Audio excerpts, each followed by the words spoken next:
Good morning and welcome to today's webinar. Today we're going to show you how to get started marketing a DUI practice online. Today's webinar is being recorded and will be available to replay online next week. We'll also make the slides available so there's no need to take notes. We have a lot of ground to cover today, including 3 specialists who are going to talk about different aspects of getting started the right way. We're not going to be able to stop to answer questions during the presentation, but if you're having technical difficulties with the GoToWebinar audio or video, please let us know via the chat area of the GoToWebinar control panel.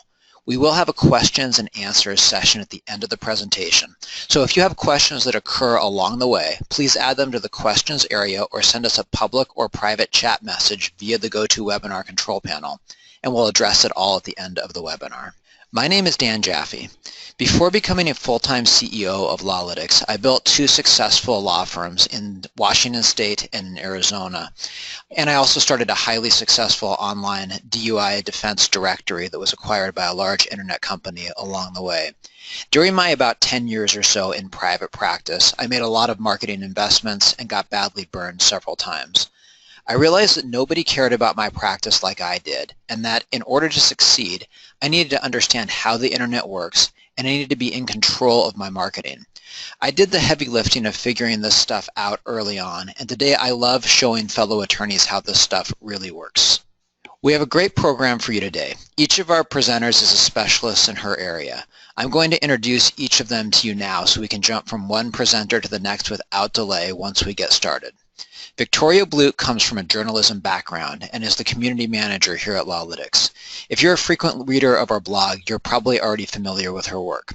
Victoria is going to talk about how your potential clients use the internet and how you can attract them and capture their business by understanding the basics of how the internet works. Rachel Shalat holds a JD and a master's degree and practiced law before joining LawLytics. She is our Vice President of Content Operations here at LawLytics, which means that she is in charge of all of our content operation, which produces millions of written words for our members' websites and blogs each year. Rachel will discuss content strategies specific to starting a DUI web presence. Sophia Oliboni holds a master's degree in web design and is a design specialist here at LawLytics. When new members sign up for our service, she and her team help them choose their design preferences based on their goals. Today, Sophia is going to walk you through some of the things that all attorneys should know about web design. Before we get to our presenters, I want to spend a bit of time on foundational items that attorneys often overlook when it comes to starting and marketing a DUI practice online. The practice of DUI law has changed in recent years and is continuing to evolve very quickly. For attorneys who are willing to evolve with it in terms of the internet, this presents an opportunity to make a lot of money. It presents a way to get ahead of the established and market-leading law firms that aren't adapting as rapidly. The internet has become the great equalizer. No longer is marketing success for DUI lawyers a simple matter of budget and the willingness to take financial risk. Now any attorney can break into DUI law with a minimum financial investment, and previously established attorneys are not safe no matter how big their budget or their reputation or their previous web presence. This webinar will show you how to lay the foundation to compete now and for the foreseeable future. The things that we will discuss require you to expend some effort, or they require you to budget to pay somebody for their efforts. Done right, the outcome of either path is the same.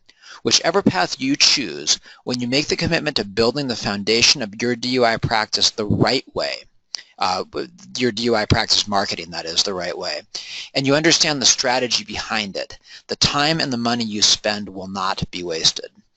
What's great about the evolution of marketing for DUI law is that attorneys anywhere can easily get started cost effectively and time effectively, and that's what this webinar is all about. And when you know how to avoid the traps and the tricks that too many lawyers fall into while they're asleep at the switch and learn how to do a few simple things, there's a lot of money to be made. Today's webinar is the first in a series of 3 that will take you from just getting started marketing a DUI practice to potential market domination. Today we'll cover the basics. We hope that today's webinar will provide you with a solid understanding and motivation to get started in the right direction or restarted on the way to success. The next webinar in the series will focus on growing a DUI practice. For that webinar, we will assume that you have an understanding of the basic fundamentals and that you've applied them to your law firm's website and blog. That webinar will show you how the real money is made for most firms. We'll take a much deeper dive into the forces that drive online success, including content and reputation management, and we'll give you a more detailed content roadmap to develop your DUI marketing. The final webinar in this series will focus on crossing the chasm between growing a thriving practice and a dominant one. Tori, can you go back to the previous slide, please? We're not quite there. Thank you. The final webinar in this series will focus on crossing the chasm between growing a thriving practice and a dominant one. There are a few firms that are truly able to scale to market leader and at the same time keep their costs of acquiring clients predictable and low. This webinar will be about doing just that. We'll show you that extra 2 to 3% difference that occurs in that gap between merely growing and becoming a thriving practice and becoming a market domination practice, where at scale it moves the needle, whereas the starting phases it does not. If you're looking to take your DUI marketing to the pinnacle of success, we recommend that you attend or watch all 3 on demand and implement our recommendations in chronological order. This webinar is for lawyers and staff members of law firms who are currently handling DUI cases or that plan to in the future. You do not need to be a LawLytics member to benefit from this webinar, but everything that we will be talking about will be easier to implement if you are a member because the LawLytics system and service is built and optimized for that purpose. If you're just getting started with your website, this webinar is a great place to start. And if your website isn't working, it's likely because one or more of the fundamentals we'll cover in this webinar have been ignored or poorly implemented. If you're here, it's probably because you want your website to work to bring in more DUI clients and more referrals. But being here is not enough. There's no participation trophies in the practice of law, obviously. Either you get the client's business or you don't. If you want to succeed, you will need to commit to investing either your time or your money, and sometimes both. There are no shortcuts to success and no magic tricks that will make you successful, but there is a roadmap. The goal of this session is simple. We want you to understand how to build your firm's online marketing for DUI using sound and sustainable strategies, and to be able to use that foundation to efficiently take your marketing as far as you want to go. We hope that what you learned today will help you capture more opportunities so that your success will open the door to even greater levels of marketing achievement and stability. By the time this webinar is over, we hope you'll have a good foundation to do the following. 1, we want you to start smart. Doing the right things at the right time is key. Don't bite off more than you can chew, and don't fall for sales pitches. There's a lot of misinformation out there, and avoiding falling for it is critical, especially early on when you're more vulnerable to misinformation. You only need to really do a few things well from the start as long as you avoid the traps. 2, don't overcomplicate. Building a thriving law firm web presence is easier than most attorneys think, but some attorneys try to do too much right out of the gate and end up doing many things poorly but nothing well. 3, your participation does matter. Nobody cares about your law practice as much as you do. That's just a simple fact. You need to be involved and you need to be in control. This does not mean that you have to do everything or even that you have to do anything yourself, but you need to know what needs to be done and why you need to do it so you can recognize value and avoid wasting time and money. The good news is that participation is easy and it can actually be fun. This webinar will show you how you can get involved. You have many choices of companies and technologies to design, build, and host and help you market your law firm's website. At LawLytics, we do all of that, and we also have a lot of competition. So what is LawLytics and how are we different? Our company is obsessed with the pursuit of the most efficient methods of marketing for each law firm. There are two major variables of efficiency: time and money. LawLytics was created to empower law firms to have unlimited marketing success without wasting their time or wasting their money. We have two different types of competitors. On the one side are full-service marketing companies such as FindLaw and Martin Del Nolo.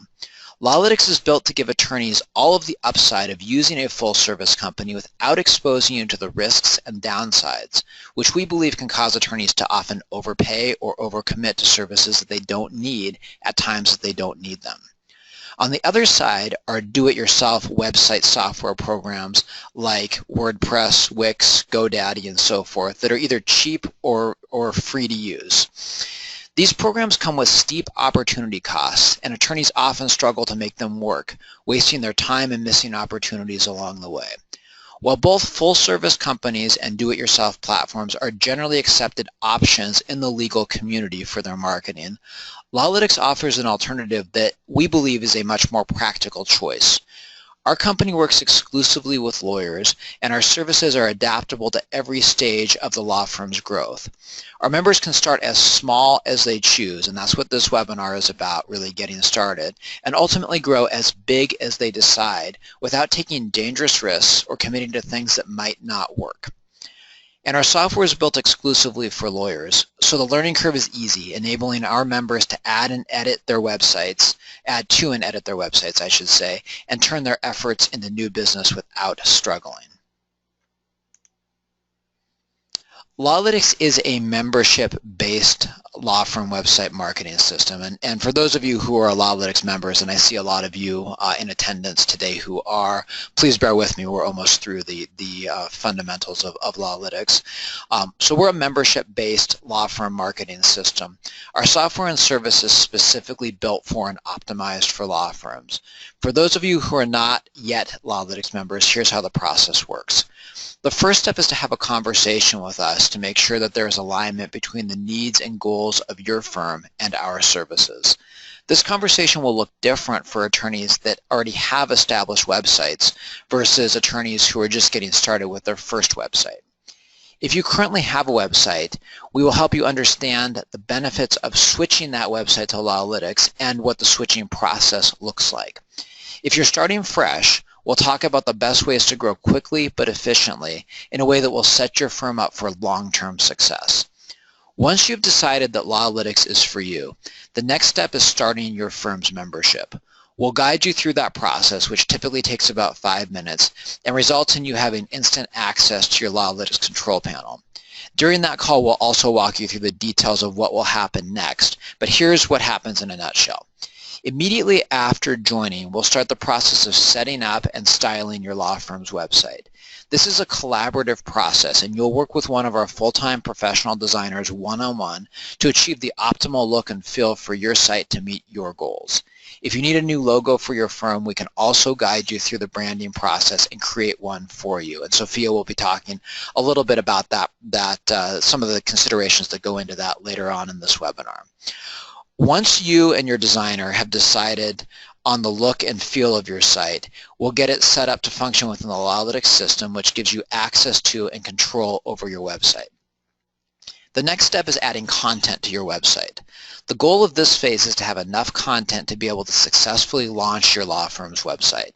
This does not mean that your content needs to be perfect or that your website needs to have all of the content that you'll ever need before launching. It means simply that there is enough content on your website for it to make sense and explain what you do. We'll go into details of what you'll need during this session. If you already have a website that you want to import into LawLytics from your current platform or marketing company, you have the option of having us strategically import some or all of the content from your existing site to your new LawLytics site. We have the process of transitioning from other platforms to LawLytics down to a science, and your old site will remain active and visible online until your new LawLytics website goes online to replace it. If you're starting your first website or starting a brand new website with LawLytics that is independent from any of your other websites that your firm already has, we'll guide you through what content you need to launch. This will be a function of the design you choose as well as your practice area or areas. Rachel will talk later in this webinar about what content is needed to launch a website for DUI practice and how to build a strong foundation now to prepare for future growth. As a LawLytics member, you have two primary options to have your initial content created if you're not importing it from an existing site. The first option is for you or somebody in your firm to create it. If you choose this option, we'll tell you everything that you need to do and guide you through the process. The second option is to have our team of professional content writers create it for you. Rachel is our Vice President of Content Operations and will explain in more detail what that entails. Once your design and the initial content is complete, it's time to launch your site. If we're importing your site from another vendor or platform, we'll make sure that there's no downtime or loss of traffic in the process. If we're launching a new site, we'll take care of all the technical details of making it appear live on the internet for you. Once your site is launched, we'll show you how to use the LawLytics system to add to and edit your website, regardless of your previous tech experience. We can take you from zero to highly competent very quickly because our system was built for busy lawyers who don't have the time to mess around with complicated technology. You'll be able to instantly add and edit office locations, attorney bios, case results, recommendations, substantive law pages, and blog posts. You'll be able to rearrange your site's menu by simply dragging and dropping. You'll be able to create simple and detailed web forms to capture information from your potential clients. You'll be able to easily insert pictures, videos, documents, and maps into all the pages in your site with a couple clicks. In short, you'll have the power to be as involved in your website as you choose to be. Beyond the mechanics, we'll teach you how to implement a strategy that best suits the market, your practice area or areas, and the ambitions of your law firm. We'll show you what works and how to create it without wasting time or money. And even though you'll be able to do it yourself, if you ever choose not to, you can delegate the efforts to us.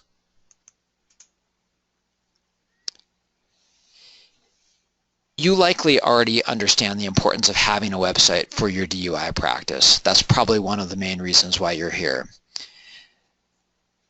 The urgent need for counsel from DUI clients, combined with the embarrassing nature of the charge, means that many defendants shop online instead of seeking referrals. In some jurisdictions, because arraignments happen almost immediately, there is no time to seek referrals from friends and call around and so forth. So clients turn overwhelmingly to the internet these days to seek counsel. But I want to take a moment to look at the most important reasons why it's essential not just to have a website, but to invest in the kind of website that we will be showing you how to build during this series. Keeping these reasons in mind will be as important in the growth and domination phases of your firm's marketing as they are in this start phase. Your potential DUI clients are online and using the internet to do research and make decisions. Even when DUI clients are referred directly to you, they will still interact with your web presence before making a decision to hire you. If you don't have a website, you're at the mercy of everything else about you that exists online, and you have little or no control over that information.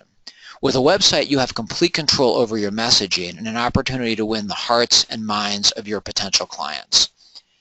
Your website is there to educate your potential clients about their case, their rights, and their options. It's there to make a personal connection between you and your potential clients, and to cause potential clients to like you and to want to hire you. The most important functions of your law firm's website are to, 1, show that you care, 2, show what you know, and 3, provide an offer of proof that you're successful. These things set the tone for the attorney-client relationship because they establish trust, authority, and confidence. And when you have your potential clients' trust and confidence, and when they see you as an authority before the attorney-client relationship begins, your chances of them choosing you from among all of your DUI attorney competitors drastically increases. And the benefits go well beyond marketing and sales. Establishing trust, authority, and confidence helps frame the attorney-client relationship and set expectations. This ultimately makes the experience easier and more rewarding for both you and your clients. As we present this webinar today, it's January 2017. If you're just getting started with your law firm's website, you're already very late to the game. But that's okay, because for better or for worse, most attorneys who have been in the internet marketing game for years have not been playing it well because they've been listening to the wrong people and doing the wrong things. Website marketing for DUI practices works, and it can work better than any other source of business when it's done well. So while everybody is doing it, the fact that most attorneys don't have websites that are performing to their full potential is an opportunity for you and your DUI practice. Having a website is a matter of basic business survival, but having a website that you consciously cultivate using the LawLytics system and the information that you'll get in this webinar, in this series, and from other webinars that we've already done that are on demand, can elevate your practice by multiples. We've seen attorneys who were struggling to stay in business start using the LawLytics system and following this method become successful, secure, and stable in their practices. We've seen attorneys who thought they were doing quite well in their marketing start using the LawLytics system and double their business while actually decreasing their marketing expenses. And there's no magic trick to it. There's a proven method and a window of opportunity. Creating a worthwhile website for your law firm is like investing with compounding interest. The earlier you start, the better off you're going to be in the long run. And like sound investing, there need not be anything fancy here. You don't need tricks. You don't need cheats. You don't need any kind of hacks. All you need is an understanding of the fundamentals and the technology and the time to leverage those fundamentals effectively over time. At LawLytics, we use the phrase marketing assets regularly. I want to take a moment to explain what we mean by that and why it's important. Most marketing that you do for your law firm falls under the category of an expense. The nature of most advertising is that you buy it, it gets used up, and then it's gone forever. Let's look at some examples of marketing that fall into the expense category. Yellow page advertising is an expense. You pay for a year, then people throw away the book and it's no longer useful. So is billboard advertising. Once the time that you've paid for is done, so is any benefit that you get from that billboard ad. Same with radio and TV advertising. These are clear-cut examples. But online, it's not always so obvious. When you rent a directory listing, for example, or a sponsored listing or a premium spot on a shared website, you're renting disposable advertising. And this is an expense. If you don't renew and continue to pay, it goes away. Pay-per-click advertising is also an expense. You make a bid for a customer of the search engine, so a Google customer, for example, to click on your ad. And when they do, that money that you spent to get them to click on that ad is gone forever. Same thing with banner ads, remarketing ads, magazine ads, social media, etc. But content placed on a website that you own is a marketing asset, because once that content is produced, it can continue to produce business for your firm indefinitely. Think of it like owning a building in a prime location with signage. Once that building is owned and the sign is paid off, each additional impression it makes on the public costs you nothing. Well, nothing aside from the building infrastructure, maintenance expenses, and so forth to maintain ownership of that building. With content, you invest your efforts or dollars once, and if done well, your potential clients interact with it for years to come. With LawLytics, you own your website and all of your content, and we're here to help you strategically maintain and grow your online technology infrastructure that supports it. It's important to note that just because you create content online doesn't always mean that you own it. For example, if you're writing answers for a legal directory or a forum that you don't own, you're investing in creating assets for the company that owns that directory or forum. And to benefit from those assets that you're creating, you'll likely have to pay them. If not now, then in the future, because they're not in business just to provide information to the public. If you don't pay them, your efforts in creating that content, and your name associated with that content will then serve to attract your potential clients to your competitors who are willing to pay for the ads that are supported by your previous efforts. This is a topic because there's a lot of layers that could more than fill a 2-hour webinar by itself. And if you want to go deeper into this particular topic, Google commoditization of lawyers and read the piece that I wrote on the subject a couple years ago. It goes into great detail and kind of pulls back the curtain on how that kind of thing works. Because at LawLytics we're obsessed with helping attorneys find the most efficient ways to market their firms online, and because we're sticklers about not letting attorneys waste their time and money, it bears repeating that everything about LawLytics, or everything that LawLytics does and helps you do, is geared towards creating appreciating marketing assets that you own and control. In a few minutes, Tori, Rachel, and Sophia will talk about various aspects of the appreciating asset that is your law firm's website. I have one more slide and then we'll turn it over to Tori. Before I do so, I want to spend a few moments talking about content. So what is content marketing and why should lawyers be doing it? When you sit across your desk from a potential client, you're engaged in a conversation. You're evaluating a potential client's case and their ability to pay you, and your potential client is evaluating your ability to help him or her with their DUI. But you're also engaged in marketing and sales. Everything that you say about your firm and yourself and their case in general guides their perception of you and your firm. Everything that they see in your office helps them create a story of who you are and whether they want to do business with you. Content marketing is about preloading your potential clients' perceptions about you and your firm. The information that you would normally provide them at the first meeting that you can put into your website, the more information, I should say, that you can provide them, that would be the kind of information that you would provide them during that first meeting that you can then transfer to your website, the better. And here's why. Your potential DUI clients are searching for answers as much as they're searching for you or for an attorney. When you provide them with complete and helpful answers as opposed to keyword-based nonsense and self-serving marketing copy, something very efficient happens.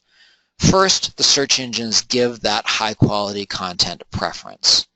Next, your potential clients find it. And what they find is directly responsive to the questions that they are asking of the search engines.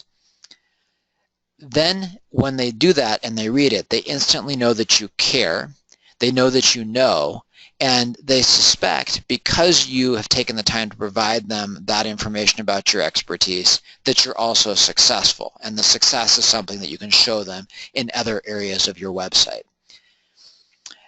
They trust you before you even speak with them because you've already given them something of value. You've already helped them by answering questions that were gnawing at them. This makes them much more likely to hire you, and when they do hire you, they're easier to manage because their expectations are aligned with reality because they're already educated. In the next two segments of this webinar, Victoria and Rachel are going to detail the basics of getting started on the right track with high-quality content for your DUI practice.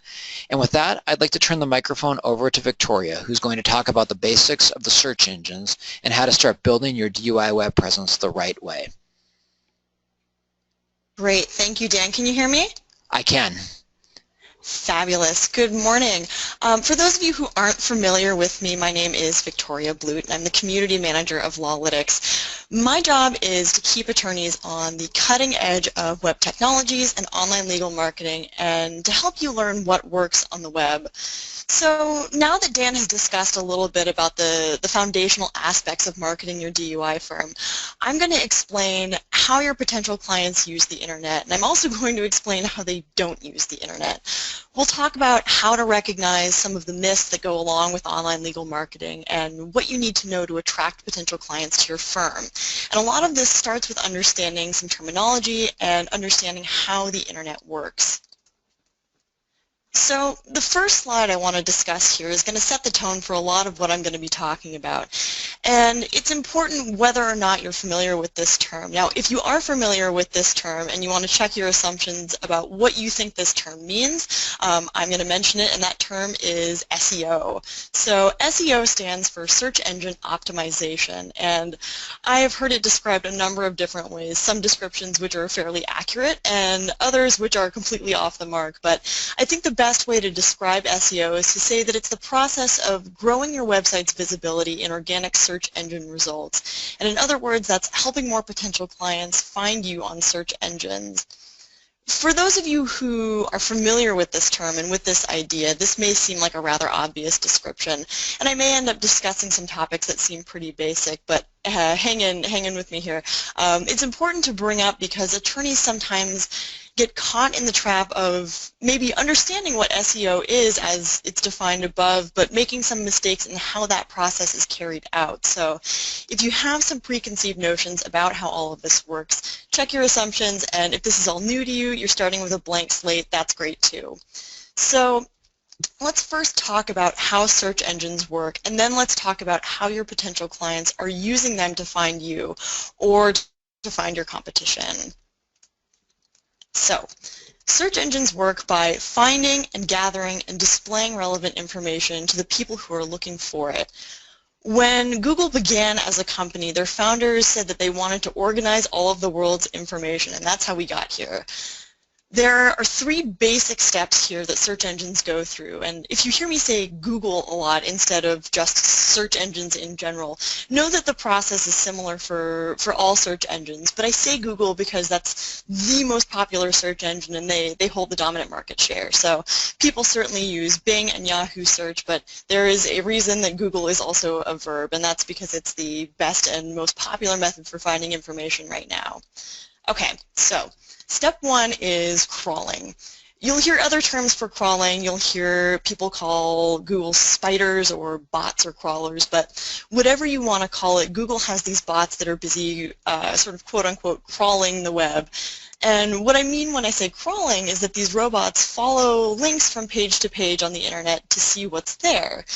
Google at that point then sorts those pages by their content and some other factors. So once Google finds a web page and figures out what's on there, Google then adds that page to its index, and it's a massive 100 million gigabyte index. It's huge. Google does this so it can quickly access that information when somebody who's asking Google a question makes a relevant query or search. The last step in this process is retrieval, and that's what all the crawling and the indexing is for. So at this point, Google gets a query and quickly decides what sort of web pages are most relevant. It then pulls that information from its index and delivers those pages as search results. For example, if somebody searches for what should I do if I've been arrested for a DUI in California? Google will search through its index looking for the most relevant answers to that question. Now, how Google makes a decision about what results are the most relevant is to some degree shrouded in mystery. There are hundreds of different factors in that decision, and they all hold different weight, and Google doesn't tell us about what those are exactly. But as the company has famously said, they want you to make websites for people, not for search engines. So if you're going to make a website for a person and not for a search engine, how exactly do you do that? And what that requires is an understanding of how people, or I guess in this case your potential clients, actually use search engines. And this is an area where there can be a bit of a disconnect for attorneys. But when you understand how this works and you're able to put it into action, your marketing can really take off. So let's talk about how your potential clients use search engines to find you. Okay, let's start with a hypothetical scenario. For a minute, I want you to imagine that you are your law firm's potential client, and in your mind, I want you to map the route that a potential client takes from needing an attorney to finding your law firm's website and contacting you. What does that process look like? Now, here's what we hear a lot from attorneys, and I'm going to use a DUI attorney as an example. Does your answer look something like this? My potential client opens their laptop, they go to Google, then because they need a DUI attorney in New York, they conduct a search for DUI attorney New York. Then they find my website because I'm a DUI attorney in New York, and they contact my firm. Is your answer like this one? This is a common misunderstanding that some attorneys have when they think about how potential clients search for them online. They assume that the path to successful online legal marketing works in this way, but when they think that it works this way, they end up frustrated and they end up spending a lot of money and a lot of time on things that they don't need. But to do your marketing efficiently and to do it cost effectively online, there is one major component that you need, and it's this: content. So the very shortest answer to explain what SEO is really about and how to attract your potential clients is that your website needs content, like Dan was talking about. And we're going to talk about content in depth here. But to understand why content is the answer to this, we really have to understand why that hypothetical scenario that we just talked about doesn't make any sense. So in that example, there are three possible assumptions. The first is that potential clients usually know they need an attorney before they conduct a search. The second is that potential clients usually search for attorneys directly. And the third is that potential clients usually conduct basic keyword searches to find an attorney. A fourth assumption here, or fourth possible assumption, is that your potential client is using a laptop rather than a mobile device. Mobile-friendly sites are something we're going to discuss a little bit later. Let's look at how each of those assumptions are problematic and why that's not how clients use search engines, and also how content is the solution to this problem. So the first assumption is that potential clients usually know they need an attorney before they conduct a search, and that is not always the case. Potential clients don't always know that they need an attorney before they go to Google. What they do often know, however, is that they have some sort of problem and they're not sure how to solve it. So at least the first part is right. They open their laptop, they go to Google, and what they usually do at this point is conduct a question-based search. So instead of searches like DUI attorney New York that aren't, a full sentence or a question, they're just a bunch of keywords, a potential client may ask, what should I do if I got a DUI in New York? Now, some potential clients may suspect they need an attorney, but they may still do research about how their current problem could affect them. They may ask if a DUI arrest is going to affect their current job, if they have to disclose the arrest on a job application, what punishments they could face, or simply what they need to do next. The thing that links their question and the results that Google returns and your DUI firm is content. Remember, when somebody asks Google a question, Google's main focus is to return the most relevant results for the person who made that search. This is what Google is talking about when it says that you should make websites for people, not for search engines. People need answers, and Google provides them. And they want to provide absolutely the best content that they can offer their users. It's the entire basis of their business model. Google is the dominant search engine because they provide the best answers of any search engine, and they organize their information the best. And if your website is providing insightful content that answers the questions that your potential clients are asking, that is how you increase not only your visibility, but your ability to actually connect with those potential clients and to build your own business. So the second assumption was that potential clients usually search for attorneys directly. Again, this is not true. Potential clients don't always search for attorneys directly. And this is a flawed assumption because it assumes that potential clients search for an attorney in the same way that somebody searches for, say, like a t-shirt brand at a local store. Somebody might search for Hanes t-shirts, Target, San Diego, to see if a local Target has this t-shirt brand in stock. But what we have to keep in mind here is that a t-shirt is a consumer product, and that person likely knows roughly what they want and where they want to buy it. That's a very easy decision. Choosing an attorney, on the other hand, is an important process. It's a complex process. And it's one that has real effects for the potential client. And I think despite the attempted commoditization of the legal industry, or more so of attorneys, attorneys are not consumer products, and potential clients don't necessarily search for attorneys in the same way that they might look for a shirt. Now, the third assumption is that potential clients usually conduct basic keyword keyword searches to find an attorney. In that example, the basic keyword search was DUI, attorney, New York. So let's go back to that t-shirt example. Consider the basic keyword search for Hanes t-shirts Target. This example assumes that a person is going to conduct a vague search. So maybe this person just wants to see if Target carries Hanes t-shirts. But if that person already knows what they want, they're much more likely to conduct a highly specific kind of search. So think about the different results you'd get by searching Hanes t-shirts Target versus Hanes men's V-neck white t-shirts size XL Target San Diego. So the first search will bring you a lot of different results about a lot of different shirts, right? The second is going to quickly tell you whether that store has exactly what you're looking for. People don't want to sift through a lot of results. They want an immediate answer, and in the current digital age, they've really come to expect to be able to get an immediate answer. And the same goes for your potential clients when they ask questions of Google. They're not likely to search for California DUI attorney or DUI arrest and then scan through hundreds of results. They have a question about their problem and they want an answer to that problem. What they're more likely to ask are questions like, can I handle a DUI arrest in California without an attorney? Or do I have to explain a DUI arrest on a California job application? Those are highly specific questions, and when your potential clients are asking those specific questions, Google will attempt to provide very specific results.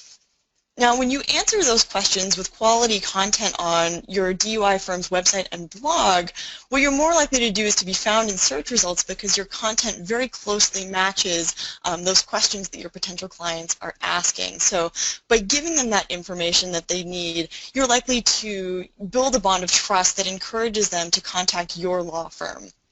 So here's an example of how law firm SEO actually works for attorneys.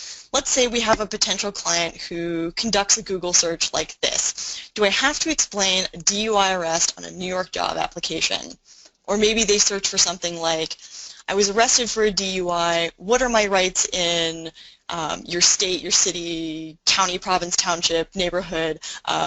So they tend to do location-specific searches as well. Now let's say that you've written a blog post about this topic with a lot of useful information. You write the blog post in language that the potential client uses, which makes it easy for them to understand. The potential client reads what you have to say, and it helps to answer their question and assuage a lot of their fears. So now that they're visiting, say, your law firm website's blog, they look around and they read other content that you've written. And when what you've written is helpful, when it's informative, your potential client begins to build that bond of trust with you. Your content demonstrates that you understand their problem, that you know what the potential client should do. At that point, they can reach out to you when they either want more information or they're ready to hire you. So this is an example of how your potential clients actually use search engines and how they're likely to connect with you online. There's one point I'd like to make quickly, and that is this. So I know that earlier I said that your potential clients don't usually type in basic keywords. So you might be asking yourself why in that last example there were basic keywords like DUI or DUI arrest or DUI attorney. Let me first say that words like DUI arrest or DUI attorney are keywords that are related to your practice, but competing for rank with those words alone can be astronomically difficult, both in organic search and if you choose to do, say, like pay-per-click advertising or other forms of disposable advertising. It can be very, very difficult. And also expensive. Legal terms are among the most expensive and sought after. So how can a small law firm, a small DUI firm, rank for terms like DUI? And the answer to that is by adding it to a long-tail keyword and using those long-tail keywords in specific places on websites and blogs. So here is a quick doodle I did that explains why long-tail keywords are effective for law firms. So long-tail keywords are those that are incorporated into a more complex question or phrase that narrows the window and it creates a more specific search. And this is really how most people search online.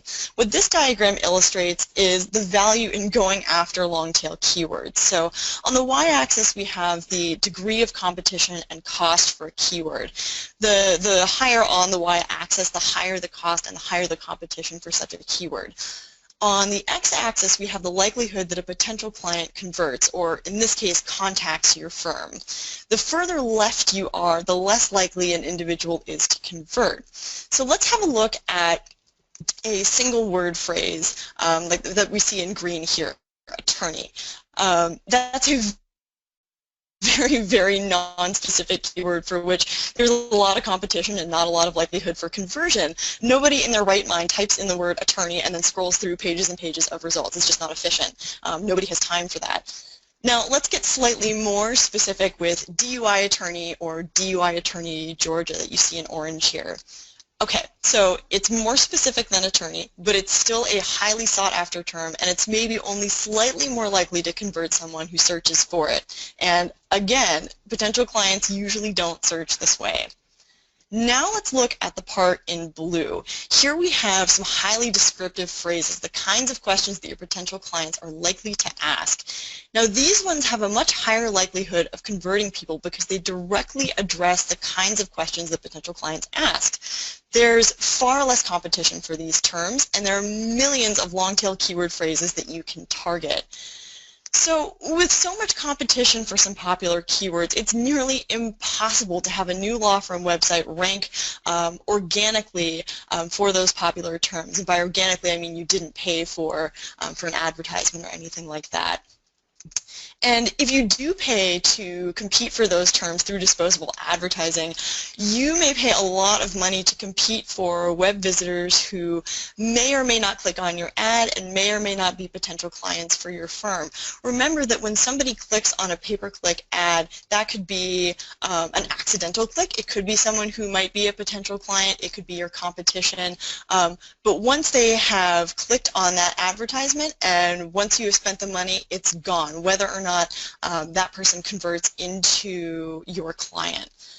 And let us also not forget here that ad blockers have made it easier than ever for people to ignore ads, even outside of regular ad blindness. I'm sure a lot of you, in fact, use ad blockers on your computer. People are so bombarded with messages every single day that they don't even see them anymore and go out of their way to avoid having to look at them. But ad blockers really add a new element to the mix in that you may well be paying for ads that people never even see. I'm sure at this point there's probably a question that some of you have, and that is, can I only compete for long-tail keywords? And the answer to that is absolutely not. There are small law firms that rank very well for popular law firm keywords, ones like DUI attorney that we were talking about. But the difference is that how they got there is often a byproduct of publishing a lot of original, useful content that is related to those terms. And that content is likely in the form of long-tail keywords and phrases. So as an example of this, a small law firm may not be able to compete for a term like DUI arrest California, but that attorney can compete for related searches when they write a significant volume of content that addresses questions such as, I got arrested in California for drunk driving and I had a suspended license, what do I do? Or things like I said earlier, like do you have to explain a DUI arrest on a California job application? Or alternatively, you might have something like, I got arrested for drunk driving in California, do I need an attorney? And what happens here is that you're not only optimizing for the extremely specific phrase, but you also end up optimizing for the terms that it contains, like DUI attorney in California. Okay. So now that we've talked about how all of this actually works, let's talk a little bit about some SEO-related myths, because this is often where attorneys get tripped up and they don't have to. Now that you understand a little bit more about how the internet works and how your potential clients use search engines, the reason why these myths don't make sense and can ultimately cost your firm a lot of wasted time and a lot of money will start to make sense to you. So The first myth that I want to address is what happens when somebody promises you that they can provide you with quick results. And by that I mean somebody telling you that you can rank for an incredibly popular keyword in just a few weeks. These kinds of promises. Even the absolute best law firm SEO strategist has absolutely no control over what Google or any of the other search engines do. And building up your content takes some time. It's not a one-and-done magical sort of process, and it's always something that you'll be working on and continually adding to. Now, if somebody tells you that they can get your law firm to the top of Google in 3 weeks, there's just no way. And that brings me to my next point, and that is the promise of the quote-unquote top of Google. There is no such thing. These two things are related to each other in that they have to do with the myth of overnight success. So, for any Google search that you make, there is a #1 ranking position, but there is no top of Google. If you search for a basic keyword phrase such as DUI Attorney California, I know we come back to that one a lot, but if you look for a basic keyword search like that, the results that you'll receive are different based on the day that you search, based on the location that you search from, the browser that you're using, the device that you're searching on, and so on and so forth. But just about the only thing that's going to be the same about each of those searches that your potential clients do is that they're all going to be different. To assume that potential clients search for basic keyword phrases like the one we just discussed assumes that they know they need an attorney in the first place and that they search exactly for those terms, and we know that that's not always the case. Potential clients often search by asking Google questions about their case or their problem, and those questions may include basic keyword terms. But those basic terms are often, as we learn, nestled into those long-tail phrases, rather. A majority of daily searches are completely unique, and for each unique search, you get a unique set of search results. The next myth is that SEO for DUI firms is complicated or that you don't have the time to learn it, and that, of course, is untrue.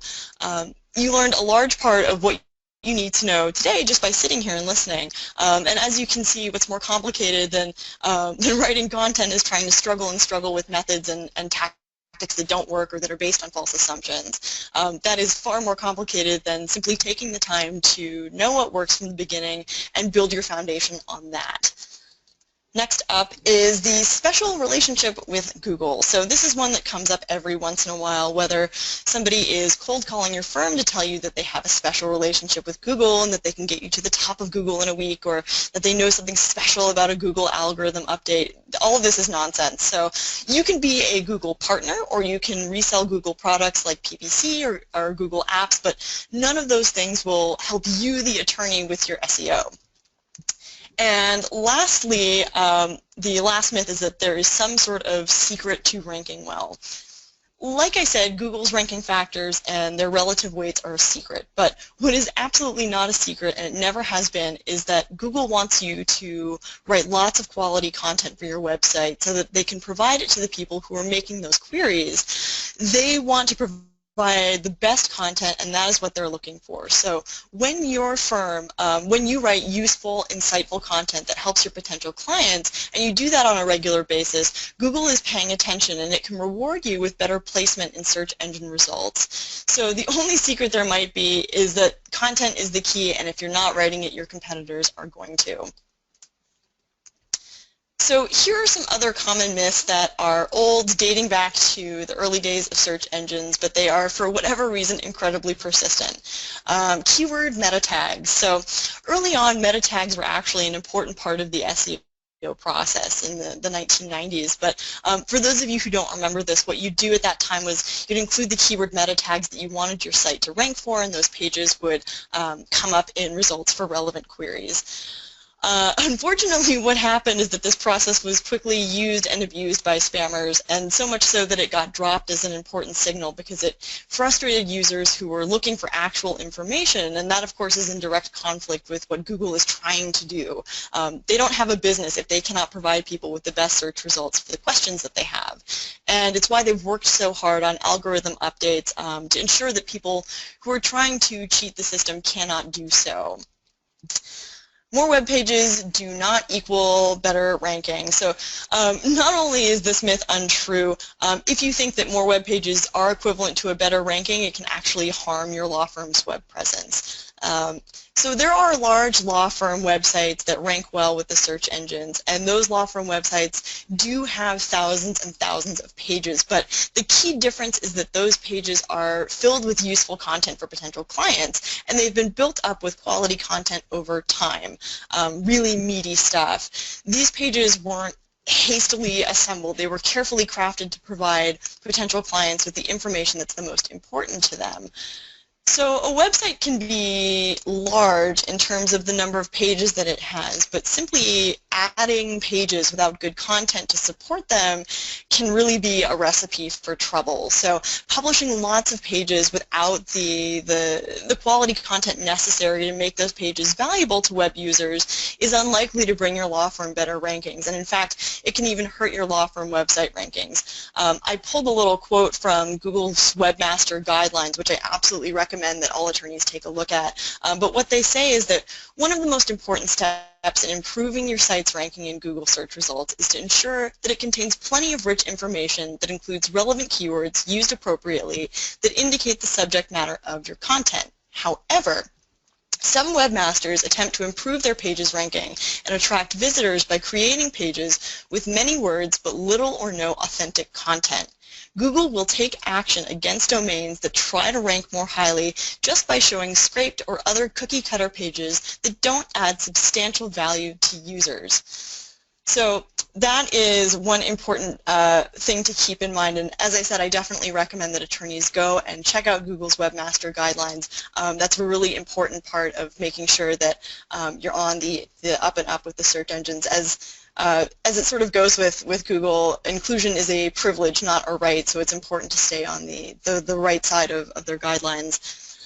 Let's see, overvaluing keywords and keyword stuffing. So overvaluing keywords is, again, a very persistent myth that causes attorneys to struggle. So whether that's a matter of obsessing over the top keywords or stuffing keywords into your web pages, this is another thing that can damage your web presence. And for those of you who aren't familiar with that term keyword stuffing has to do with the myth of keyword density. People think that how many times a keyword shows up on a page has everything to do with how search engines determine relevancy and ranking, and it is simply not true. This is one of those myths that has been proven not to be true over and over again, but there are SEO providers who still push this. Last one is that spending money on pay-per-click advertising helps your organic results. Not true. Spending money on pay-per-click advertising is unlikely to improve your organic rankings. In fact, search engines have done work to ensure that this doesn't happen. There is no special access or consideration provided by search engines for those who spend money, or, as it often happens, spend more and more money on paid search. Okay. So we've covered a lot of the big myths that surround online legal marketing. So let's go back to the big thing that your website needs, and that is content. Attorneys, whether they know it or not, have a content problem, as illustrated by this little diagram here. To do successful online marketing, an intrinsic part of that, of engaging potential clients and getting business online, is content. You need content, and you likely need a lot of it. And if you haven't been to our website, we have a number of free webinars that carefully detail what you need to do to plan your content, to blog, to write for the web, so feel free to check those out. But the point here is that you need content, and so you'll have to make some decisions about what to do there. So if you want to write it, that is great, and at LawLytics we can show you how to write it the right way, in a way that attracts your potential clients. So if you want to write it, good for you. If you're not going to write it, that puts you in one of two positions. Either you've got to delegate it to somebody else, and it's important to delegate it the right way to someone who understands what you do as an attorney. If you do that, you'll be in good shape. The alternative is that you don't delegate, and that puts you in the position of still needing content. And the longer you wait to do that, the longer you wait to write, the longer you wait to engage your potential clients who are looking for you online, the more time you're wasting and the more opportunities that you're missing, and your competitors will be getting ahead writing the content that you are not. So we see it as axiomatic that you need content. It really just comes down to deciding who's going to write it. So in the content that you'll write, an underlying goal should really be to compel your potential clients to reach out to you. And the way to do that isn't simply to say, call my law firm now, but it's to connect with them through your writing. Your content should inspire confidence in them, that you know what you're talking about and that you're the right DUI attorney to assist them in their problem, that they can trust you. After all, a DUI can be an embarrassing experience, it can be a frightening experience, and your potential client needs to know that if they choose you, that they can really trust you to work and to fight for the best possible outcome. And you're also trying to convey sameness. Your potential clients aren't just looking for an attorney. They need a human who also practices the law and really understands their problem and gets where they're coming from and has empathy for their situation. So here's what your content should do. It should show your potential client that you know what you're talking about, so establishing subject matter expertise. And you can do that in both your website's substantive content and also in blog posts, which we'll talk about in just a moment. But make sure that you do it in a way that a layperson can understand. Keep in mind that your potential clients may not come from a legal background, and while you're very familiar with the terms of art, if you will, they likely are not, and legalese can be very confusing and frustrating. Show them that you're passionate and interested in them and their problem. Part of that is publishing new content on a regular basis, because nothing says I am not interested in what I do like an abandoned blog or a website that doesn't have new content that's published on a regular basis. And they also need to understand that the problem that they're facing is complex, but it's one that you are uniquely suited to help them solve. Content can show up in a lot of different forms, and these are some basic structural elements that you'll feature on your website. The text, of course, is the most basic part of your website, and before you start delving into the bells and whistles like video and audio, it is very important to have a strong and well-established foundation of text content. Once you have that established, you can start thinking about other enhancements like infographics and video, which do add to your web presence and can be helpful educational tools for your potential clients. But that written content foundation has got to come first. So there are three basic types of content. There is blog content, there is substantive content, which is also sometimes referred to as evergreen content, and there's reputational content. And each of these are different from each other and they serve different purposes, so we're going to discuss why that is and why you need to develop each of these. Let's go ahead and start with blog content. So substantive content is the meat of your website, and we'll talk about that a little more in just a minute. But first, let's talk about blogging. Whether the idea of blogging for your law firm is completely new to you, or you know that you need to and you haven't gotten around to it yet, blogging is one of the most efficient and effective ways to market your firm for a number of reasons. A blog for your DUI firm helps your firm stay relevant. So many potential clients use the web to find their DUI attorney, and a lack of participation online can raise a lot of red flags for potential clients. In 2017, they expect to find you online. They expect to find that you're participating in the online discussion. So blogging on a regular basis allows you to consistently connect with potential clients while creating discourse about a variety of topics. It helps to answer the questions that clients have, and it really helps to build that bond of trust. If you are an attorney who is worried about traffic, you're worried about rankings, you're worried about SEO, you are not alone. A lot of lawyers are. One question that we often get here at LawLytics is from those attorneys who ask us, my SEO strategy doesn't seem to be working, how can I improve my traffic and rankings? And a follow-up question that we often ask is, how often are you blogging? When SEO strategy isn't working, what it can often be attributed to is a lack of blogging, whether that is infrequent blogging or no blogging at all. By writing blogs on a regular basis, you can improve your traffic. So the more quality content that you write, the more opportunity that those crawling bots and spiders see to come back to your website and to index that new material for people who are making relevant searches. And those Google bots are always looking for new material, so it's sort of necessary to feed the beast, if you will. Blogging makes you and your firm unique. It really helps to build relationships with potential clients. It sets you apart from lawyers who aren't blogging at all. But above all, it's a place to show your potential clients that you care about the questions that they're asking and that you are devoting individual blog posts to answering those questions. It gives you a space to give your opinion, to make commentary, and to keep people returning to your website. Here's another thing that attorneys will want to consider about blogging. With an increasing number of small firms being eaten up by larger firms, you'll want to make sure that there's a way that your presence is unique and priceless, even in the face of something like a merger. And that's where thought leadership comes in. Blogging is not just an appreciating asset for your firm, it is a personal asset for you. If it comes time to trim the proverbial fat, if a merger happens, a larger firm may not cut an individual who has amassed a large following with a blog. Blogs establish you as a thought leader, someone who is an authority in their field and uniquely influential. Because blogs are a highly effective way of connecting with your potential clients and turning them into your clients, a blog is a really major asset for your law firm, for you, for your financial security, and for your future. So now that we know a little bit more about blogging, keep in mind that at the LawLytics website we have a lot of free resources for you to look at if you need blog topic inspiration or you're ready to start thinking about content planning. So we'll revisit that a little bit later.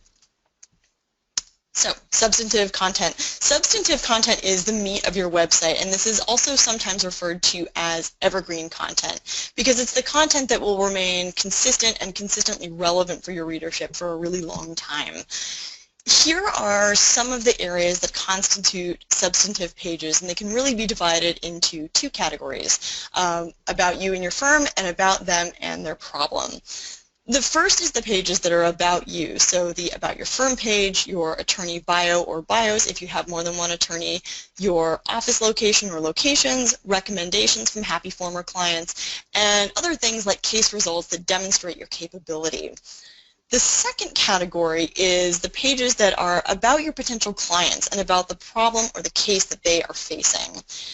That includes practice area pages, the pages that detail important aspects about the law and the place where you live, local pages that help you strategically target your specific local audience, frequently asked questions pages. Those things help with client expectation management and case studies.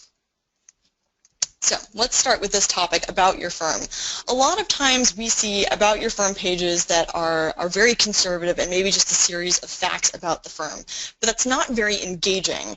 So think about how on your firm's page, and this is aside from the individual bio pages, how are you going to refer to yourself? Are you going to talk about yourself in the first person? Are you going to choose a third person approach?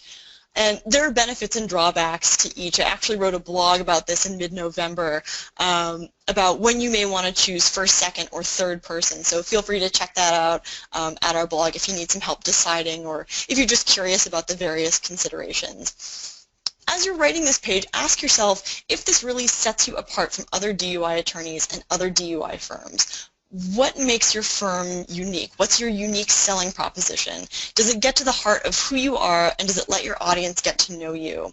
And that takes us to a related page, which is your attorney bio. So your attorney bio is one of the most visited and most important pages on your site, and it can really be a powerful business generator, but only when it's written the right way. And this requires a little bit of thought. One thing that often happens with attorney bios is that attorneys are tempted to rattle off a long list of facts about their educational history and their accolades and awards and so forth. And there is definitely a place for that, and there is a way to do that. But the trick with attorney bios is not to talk about your accomplishments in a way that you might to another attorney, but to think about this in the context of what it means to your potential client. So let's take a little look at what your potential clients care about. It's important to understand that your potential clients and your referral sources approach, to understand the way that they approach the information that is available about you. before your potential clients or referral sources consider your accomplishments or accolades or educational history, they need to know about you as a person. There's sort of that old saying that says that people won't care about what you know until they know how much you care, and that's very, very fitting here. Aside from knowing how much you care about what you do, your potential clients also want to know how enthusiastic you are, how intense is your interest in your practice, in them, in their problem. Once they know that you care about them, that you care about what you do, they want to know about what you've done. So here is a way to think about this. Number one, write about your journey to the law. You need to show your potential clients that you care about them, that you care about their case, that you care about their practice, or care about your practice rather. Consider answering some of the following questions. How did you get to where you are right now? Why is it that you chose to handle the cases that you do? You know, the type of cases that your potential client wonders if you can help them with. What inspired you to become a lawyer? What inspired your career path? What happened during your formative years that led you to the decision to practice law? What motivates you as an attorney and as a person? And the deeper that you dig for these things that motivate you outside of just winning or making money, the more that you can make it about you or make it about your potential client and your success being dependent on the valuable benefit that you provide to clients. The more relatable that you make yourself to a potential client. And it's not just drafting a will or getting a case dismissed. It's, you know, getting things like getting a client through a difficult situation like a DUI with peace of mind, or getting a client set up with, you know, momentum and positive energy for success. Ask yourself what drives you to do it and what inspires you. Who do you surround yourself with? Potential clients want to know who you surround yourself with, and not just in the law, though that's important too, but also in your life. What kinds of extracurricular activities are you a part of? Do you support some kind of youth group? Are you a member of charities? What do you do for the community? What helps you define yourself outside of your practice? People will often read more into who you are based on the company that you keep more than anything that you say on your bio. Next question, who have you helped? So LawLytics provides we have a special module for doing your attorney bios and a separate special module for case results, but we also provide a separate module for recommendations from clients and from your peers. That's not exactly what we're talking about here. Your attorney bio isn't a place for discussing individual cases exactly, but instead to discuss cases more generally. So whether people come to you because they were arrested and, you know, the DUI is really frightening to them and you help them through it, or whatever the case may be, think about the type of person that you typically help. You want to paint a picture of who you've helped and why that matters and why you enjoy doing that. So at this point, what have you done? Here, talk about what you've accomplished in your law career and your education. What qualifies you? And that can be honors, publications, things like that. But the difference here is that attorneys tend to just list these things, but instead of just listing those, try to talk about what it meant to you. Maybe you've had a publication, for example. Talk about what that means to you to have been selected, how the selection process worked, why it's a big deal. Give it some context. So, for example, maybe you've been selected as a top DUI lawyer in your area by a local magazine. What went into that? What was the criteria? How did they define it? And what does that mean to you? Keep in mind that what may be obvious to you as an attorney isn't necessarily obvious to your potential client, especially if they don't come from a legal background. The reality is that many potential clients don't understand what the various terminology attorneys use to compare themselves to one another. So if you're AV rated, it's good to explain what that means. If you have a perfect score of 10 on AVO, what does that mean? What have you done to earn it? How many clients have you helped? What do you typically do during the process? And this isn't an exhaustive list, but the more of these things that you write about in your attorney bio, the more ideas you'll have for other things to talk about too. So office location pages. An office location page sounds simple, and they can be, but they can be much more than just an address and a phone number. your potential clients need to know, obviously, your address and your phone number, but if you give them extra information that they need, that is very helpful to them. They need maps. They need to know if you have multiple office locations. Maybe you have different attorneys at each location. They need to know all of that information as well. They also need to know sort of who to expect when they go to a location. So consider adding those relevant facts. How do you get there? Do you need parking validated? Are there certain landmarks they should be looking for? Is your office on a side street that's hard to find? Be sure to add pictures too. It makes things much more comfortable for your potential clients. And as you create this content, you make an impression on your potential client that you care about making it as easy as possible for them to find you and to get what they need, and that's important to them.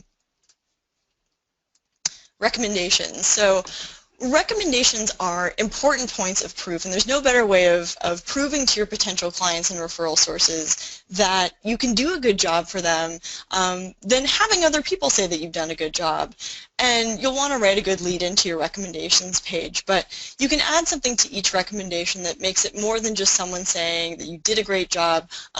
You'll want to add some context to the recommendation, and with the LawLytics recommendation engine, you can actually do that quite easily. So as an example, let's say that somebody writes a nice recommendation for you, but it's pretty non-specific. Maybe they say, this attorney did a great job for me and kept me out of jail or helped me keep my license. Thank you so much. You can add additional details with the recommendations engine that explains the context and gives more substance to that very non-specific recommendation. And that gives it more weight. It helps it make more sense to the potential client who's reading it. So your case results. An important aspect of writing better case results is really understanding what they're meant to do, not just what they're supposed to contain. By knowing what purpose your case results serve, you can write these really compelling stories that humanize you, that drive potential clients to reach out to you. Your case results, like a lot of your content, should inspire confidence and engender trust and convey sameness between you and your potential client, because your potential client is going to read those case results with themselves in mind. They're going to put themselves into the shoes of the clients that are the subject of your results.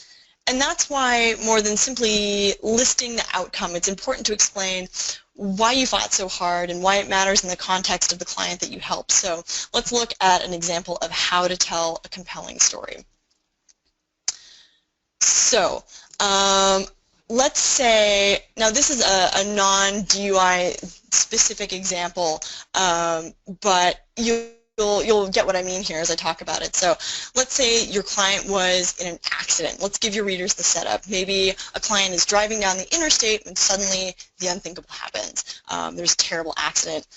Describe the sort of frustrations that your client has with the insurance company, with medical bills. Make the situation that your client was facing real and relatable to the people who are reading this story. What sort of things are at stake? Why was it important to you as an attorney to take this person's case and to put your energy into that case? Were you fighting for her? Are you fighting for justice? What are the motivations of your potential client? What are your motivations? Where do those motivations intersect? Your potential clients want to know that your motivations are in alignment with theirs. It's really part of the how much do you care part of the pyramid. The challenges, so this is where enthusiasm comes in. What are the odds? What are the obstacles that you faced in this case? How did you prepare for it? It's not just a matter of saying what you did, but how you got there.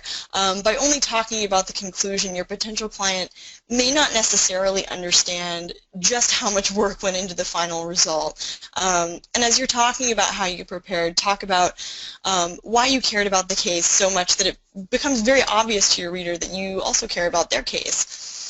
Next portion is the quest. So the details matter regardless of whether you were in court arguing for a case or, you know, the details go a long way toward convincing potential clients that you are the right person for that job. And just as a side note, you don't necessarily want to put your biography here, but you can connect your client's story to your biography that marries these things sort of nicely together without restating it. You may want to include a link to your attorney bio in this part. Lastly is the result. So this is most often where attorneys will start when they talk about success stories, but without some context, without understanding the facts, the challenges, and the journey that it took to get that result, potential clients may not understand this part without that context. So once you've built up those other elements, this is the part to talk about the results. So don't just talk about the legal result. Talk about how the result impacted your client's life. So maybe for DUI attorneys, maybe you won a trial that allowed your client to keep their license. And being able to keep their license allowed them to keep their job, and that job allowed them to send their child to college. You know, the deeper you go, the more relatable it is to your potential clients, but the end result doesn't just benefit your potential client. After you talk about the general results, talk about how it better armed you to serve your potential clients in the future. How did that case prepare you for the next case that you took on? So, your previous successes as an attorney are important points of social proof, and they can inspire your potential clients to have confidence in your work, to engage you, and ultimately to hire you. So case results, when they're written the right way, can be even more valuable than recommendations from your former clients and other lawyers. Unfortunately, attorneys often list case results on their law firm websites as these 1- or 2-line summaries that don't necessarily mean much to your potential clients and don't encourage them to reach out to you. But if you write your case results in the right way, what they can really become are powerful stories that speak to your potential clients and really inspire them to seek your assistance. What we see on most law firm websites is a single-page list. So many results, not a lot of detail. Victories, not guilty verdicts. These things don't mean a whole lot to potential clients out of context, like I've said. So when you're writing your results, really think about a compelling story that encourages your potential clients to reach out to you. Okay, so this is an area that Rachel's going to discuss in detail, but this is where most attorney websites really begin.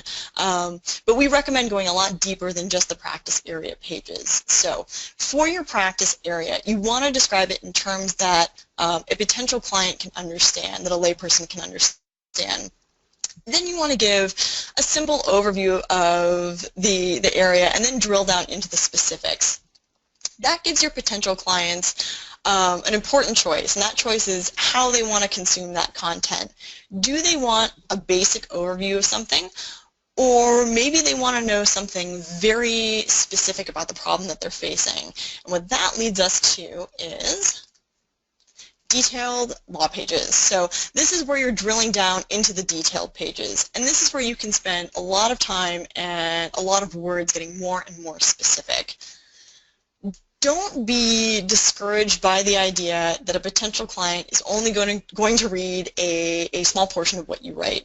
You want to give them that choice. You want to give them the choice of how to consume that content. So if they read a basic overview and they are satisfied with what they find there, their exit is to call you.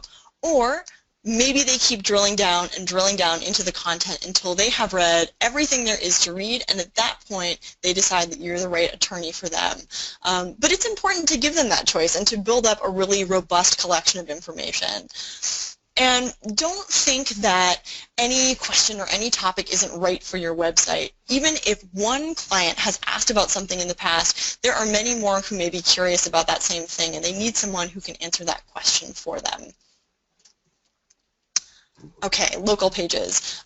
One of the best things that attorneys can do to address people in local markets is to create pages that they can relate to. And the further you're able to hone in on local information, the more relevant it is for those potential clients. And the more relevant it is for those potential clients and cases that are local in nature. With LawLytics, you can easily put in pictures and maps and so forth, and you can easily create these pages. The mechanics of this are a little beyond this webinar, but we do have a specific local pages webinar that you can check out, and Rachel's going to talk about this a little bit more. But when you create these pages, think about what happens in the various places where you live. You want to provide your potential clients with as much information as is useful to them.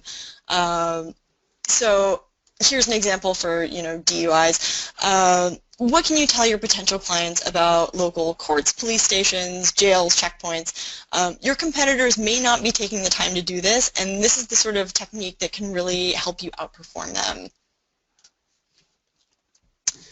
Questions and answers pages. So every page on your website should really address the questions that your potential clients have, but FAQ pages are special in that they can do a number of different things on one page. So don't overlook the value of this kind of page. If you're sitting across the table from one of your potential clients, you know that you learn a lot about the questions that they have. You learn about their goals, their concerns, their fears. These are the kinds of things that also go on an FAQ page. Again, like I talked about earlier, people generally don't go to a search engine and type in DUI Attorney Florida. They'll ask questions about what they should do after they've been arrested for a DUI in your city or state, or they'll ask what their rights are at a DUI traffic stop, or any number of complex questions that you can answer on your site. So not only can a good FAQ page help your visibility, but it can also answer a lot of questions at once. You can devote an entire page or an entire post to one problem, and you can link those pages within your frequently asked questions page, but you can also provide other questions and answers that may be of interest to your potential clients. Another thing that a good frequently asked questions page can do is helping to manage client expectations. A page like this can really help increase productivity at your DUI firm. So when clients have questions, a good page like this can act as a resource that you can direct them to. But it can also assist with client expectations to help prevent surprises. So a page like this can address things about timelines, fees, even what's expected during an office visit. And that sort of transparency can really help to manage expectations right off the bat. As I'm sure you know, when client expectations don't align with your services, a lot of problems can arise. So a DUI attorney may find a potential client who expects a certain outcome because of a perception that they have about how that process works. A frequently asked questions page can address smaller issues about how quickly your firm returns phone calls or emails. It can also counter issues with potential clients whose expectations may be unrealistic. Every client interaction is an opportunity for you to build a great questions and answers resource for your law firm. Addressing perceptions and questions early on can comfort and educate potential clients. And a page like this that aligns expectations, that educates, that inspires potential clients is a resource that can really increase your productivity in your business. So case studies pages, it's important for potential clients and from their perspective to not only understand that you know about what their problem or case is and how to solve it, but that you have done things that are relevant to their case in the past, or at least that you understand it. Most potential clients don't necessarily understand the nuance and the legalese, but they do respond well to detailed fact patterns. So one thing you can do is take published cases or lower court opinions that aren't necessarily published but are accessible, and take those fact patterns from the opinions and lay them out in individual pages, and then answer those questions about why this happened, the procedure, and then you can even make up hypothetical fact patterns and talk about how the law works in regard to those. They'll look through those fact patterns and find things that they relate to, or that relate to them, or that they resonate with. This is an exercise that takes a lot of time and effort, but it's well worth it, not only for your potential clients, but for the search engines who are looking for this kind of relevant material to provide potential clients when they ask questions that are related to it. So we have talked about substantive or evergreen pages. We've talked about blog posts. We have talked about reputational content like your about pages. There is one more page I want to briefly touch upon, and that is a landing page. So landing pages are designed to bring in targeted traffic with a specific goal. Whether that goal is to contact your firm, request a download like an ebook, to get on your mailing list, whatever that is, this page is for that specific goal. It's designed to convert the visitor to your web page into completing whatever the user action is. The benefits of building specific landing pages, which you can do in LawLytics, is this. You convert at higher percentages, and that's because instead of casting a wide net with traditional forms of advertising where you hope to attract potential clients and hope to attract those that are a good fit for your firm, landing pages really narrow the scope a little bit in a way that benefits your potential client. They find exactly the sort of information that they're looking for, and it benefits your DUI firm in that you begin to build that bond of trust with them and start building that relationship before you've ever met face-to-face. Landing pages remove distractions, and this is a big deal. Now, you can have a call to action on a regular page, and that's great. But if you want to drive traffic specifically to your site to take a specific action, whatever that is, the best thing to do is to remove distractions, and landing pages help to accomplish that. You also want to give your potential client specific, clear instructions, and a landing page for one specific task can do that quite well. The overall effect of this is that you can really drive down the cost of your advertising by being strategic with these landing pages. So that is the last part of my part of the discussion here. I'm going to turn it over to Rachel Shalat, who's going to tell you a little bit more about content. Rachel, good morning. Thank you so much, Victoria. Good morning or good afternoon, depending on your time zone. As Dan mentioned earlier in the presentation, prior to joining LawLytics, I practiced criminal defense in Pennsylvania. Now I oversee the LawLytics content department. We work with our attorney clients to plan, create, and refine their web content. One of the most critical things you can do before creating content for a new site is to take some time and really think about the audience for whom you will be writing. Who are you attempting to target? What are the general demographic characteristics of your audience? And I mean in a much more detailed way than just folks or loved ones who might be, have been arrested for DUI. Do you practice in a small college town with a high rate of underage DUI arrests where you might be targeting not only those who've been arrested but parents as well? Do you practice in a large urban area where the majority of your clients might be non-native English speakers? What would be the mindset of a visitor to your site? A person who's using a mobile device searching for an attorney in the immediate aftermath of an arrest will be processing information in a much different manner than, for example, a desktop user who has decided to plan their estate and is searching for an attorney to assist them in creating a will. What is your local language? How do people speak? How are locations commonly referred to? For example, if you were searching for a dentist, would you search by the city name, by the county name, the name of a township? Are there slang or colloquial terms that your users might use in a search?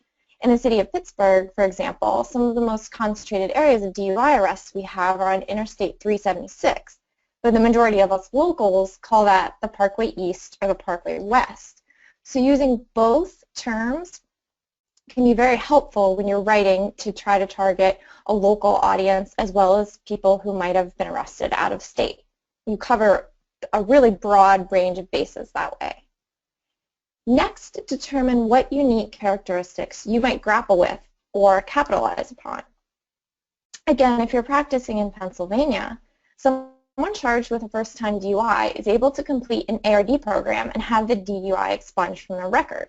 So you might face a hurdle in attracting first-time offenders who think that they don't actually need a lawyer, as compared to an attorney who's practicing in a jurisdiction where expungement for a first offense is not an option. Taking these steps early in the process can be incredibly helpful. Drilling down on the audience you are seeking to serve will be of much greater help than attempting to find vague or general advice on SEO or just writing for the web. When we are working with clients who are launching a new site, we focus on creating what we call the structural content. That includes things that Tori spoke about a few minutes ago, homepage, bio, the reputational pages. We also include a few substantive practice area pages. And generally, we plan for these pages to be a broad overview of a particular topic. Additionally, we always recommend including an FAQ in the initial content build. I know that's something that Victoria just spoke about the importance of, but I can't stress that enough. This page can serve a multitude of purposes, including giving your site a boost with the search engines as you're targeting common semantic queries, as well as giving you excellent ideas for full pages that you might create in the future as you're growing your web presence.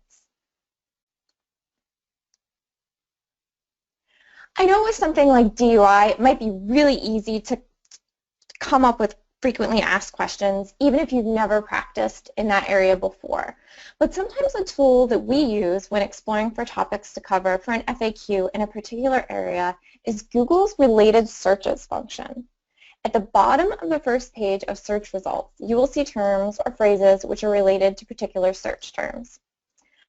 Again, in no way, shape, or form am I suggesting that you should focus your writing around keywords or including particular phrases, but some of these demonstrate that users in a particular area might be looking for particular information related to a commonly used search phrase. For example, here we see that Rhode Islanders are interested in learning more about a hardship license. Visitors to Maine are being charged with OUI, and Pennsylvanians are exploring ARD. So including these topics and frequently asked questions would be a great way to cover your bases when you're practicing in a particular area. Even if you're very new to the practice of DUI or any particular practice area, you should always be thinking long-term. When deciding which pages you'd like to initially add to your site, think of how you will eventually want to grow your site and flesh those pages out. The reason why we start a new site with legal practice area pages that serve as a broad overview is as the website grows, we can easily add subpages that go into much greater detail. For example, to launch a site, we might include a page titled DUI Tests, which briefly covers what an individual may encounter during a sobriety check and subsequent visit to the hospital. In this page, breath, blood, and urine tests, as well as field sobriety tests, would be subheadings at the time of launch. However, as the site grows, you can use these pages as a map for how you will build out this section of your site, creating longer, much more in-depth pages that address each type of test. Like I mentioned previously, starting with an FAQ page is also an excellent way to build your own roadmap for future site growth. If you are creating your site on another platform, you may need to discuss how you will eventually evolve the site architecture to accommodate additional subpages. However, on the LawLytics platform, you can easily add subpages to a practice area page, and these will automatically populate in your navigation menu page as well.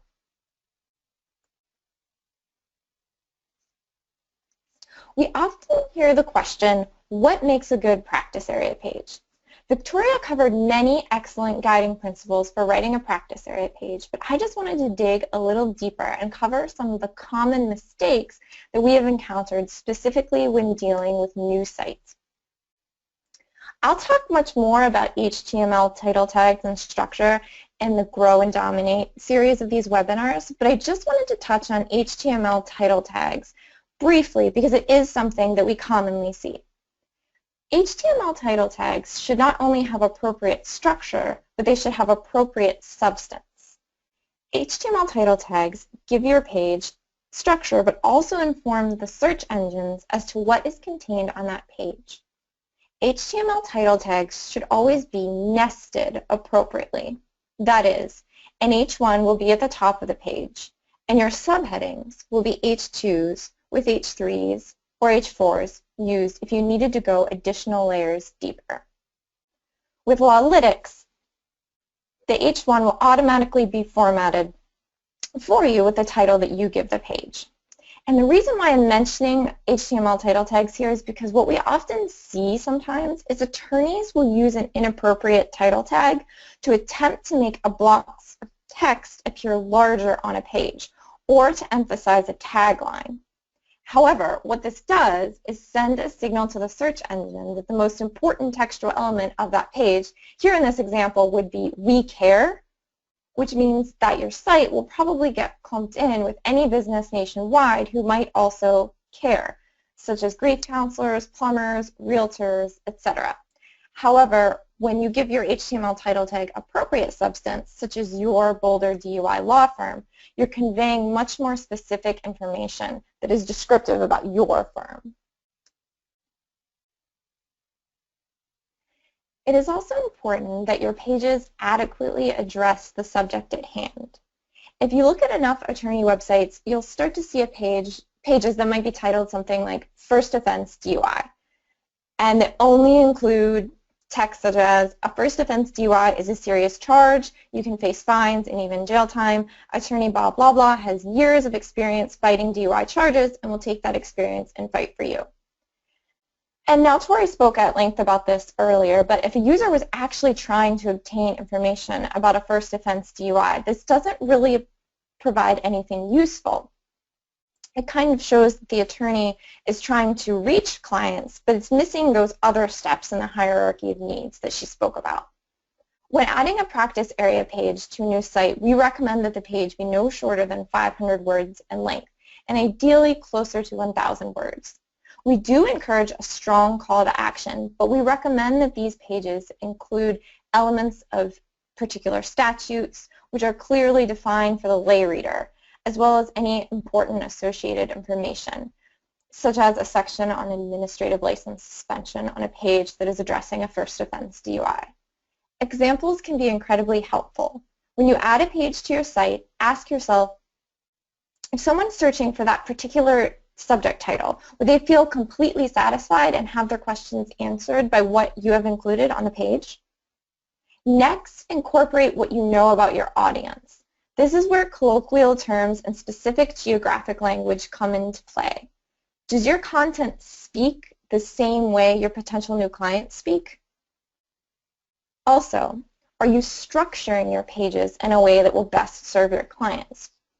Earlier I mentioned that a mobile user who's just been arrested is going to process information in a much different manner than someone sitting at a desktop doing a search for someone to assist them with a will. Therefore, if you're writing a longer page, you might want to consider having a call to action not only at the end, but also after the first paragraph, so that people who are on a mobile device will see it early enough. Finally, we sometimes see inadvertent mistakes. Many of these are attorneys trying to capitalize upon outdated SEO tactics, such as keyword stuffing, as Victoria mentioned earlier.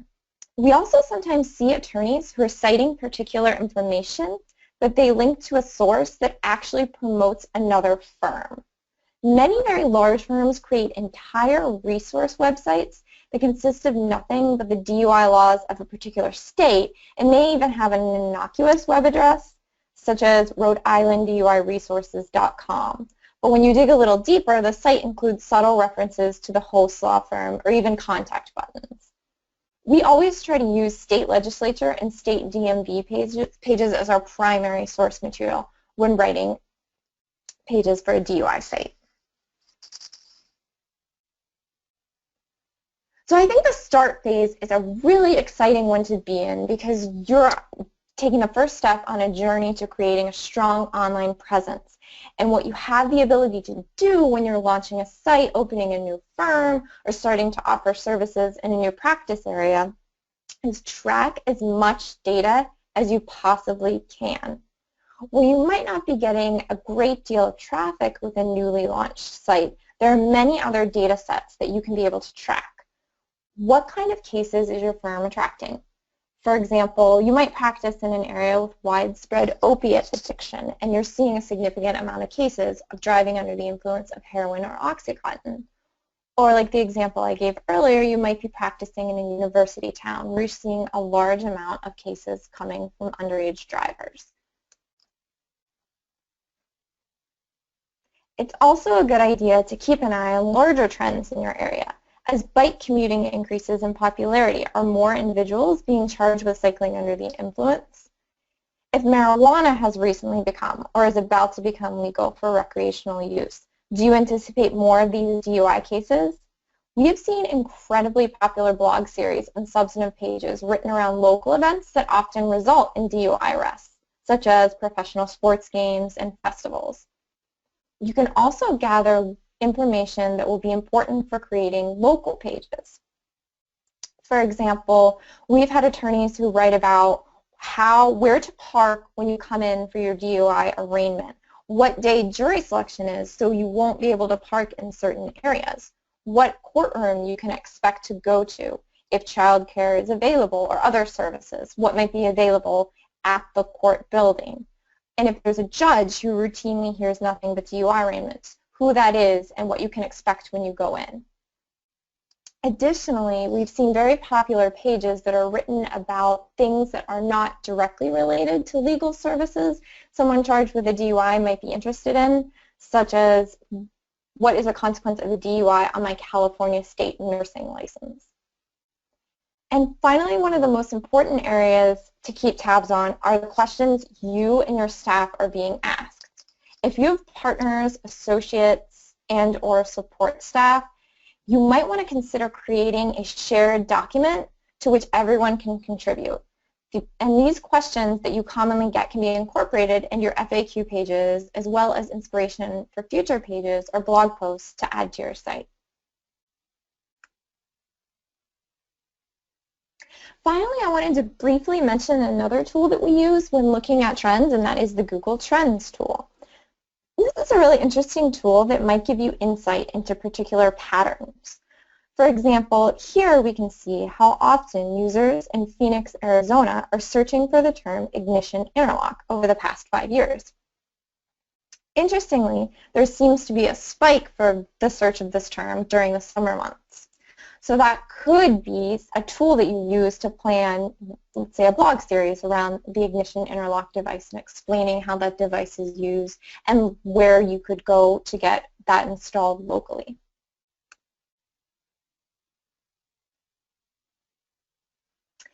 Finally, if you have any specific questions regarding content for your DUI site, the tools I mentioned, I really encourage you to shoot us an email at writing@lawlytics.com.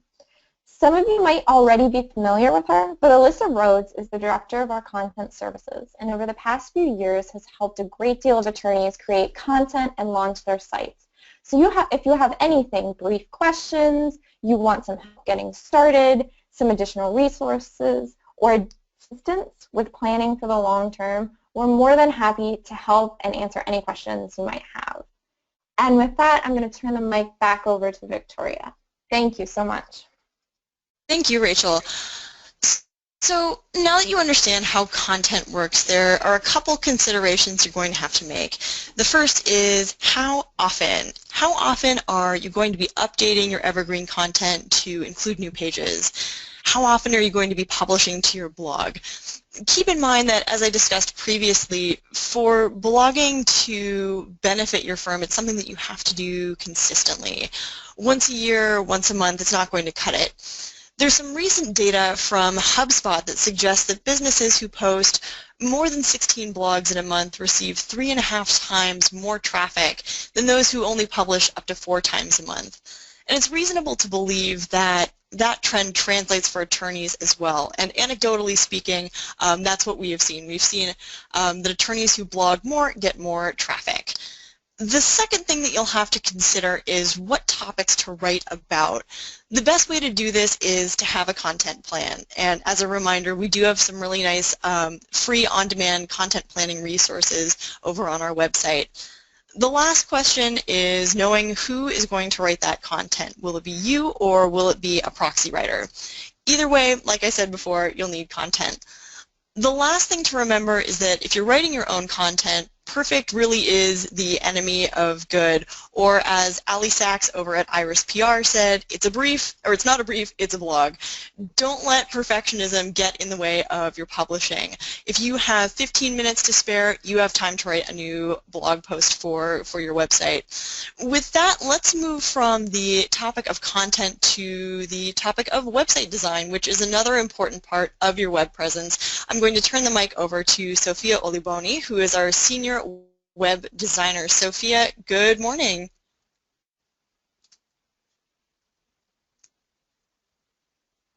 Sophia, are you there? Good morning, Victoria. Good morning, everyone. So in this part of the presentation, what I would like to do is go over the importance of design and the things that you want to focus on and the things that you kind of want to set aside, because certain things will kind of slow you down in your process, and these next few slides will kind of give you a good general direction to go in. What I like to start in is just basically the basics of design for your potential clients. What you want to do is you want to make sure that when you're designing a website or you're requesting for one to be designed for you, that you design it for your clients and not for yourself. Design that fails to communicate is dead. That is, the purpose of design is to communicate. Interactive media adds a new element to that communication because it's meant to be interacted with. It's not a poster, it's not a newspaper. However, the internet is relatively a new form of media, and the problems with usability usually come up when people think about web in the same way that they've long thought about print media. Attorneys a lot of the time will say that they want something above the fold, and that is a term that is meant for newspapers. And right now, the way that digital media works, there is no fold. There is no above the fold. There is your screen size, but that screen size can change based off of the device that the client is viewing your website upon. So if you focus too much on having things up at the top or above the fold per se, you're going to miss a lot of opportunities to build a more user-friendly website. But I would have to say that just knowing that, keeping that in mind, that the rules are different now and usability is the key to a successful website.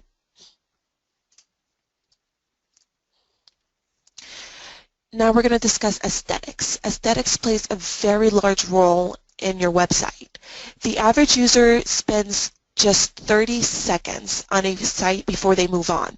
That's half a minute. So it's important to have something that's visually pleasing to grab their attention.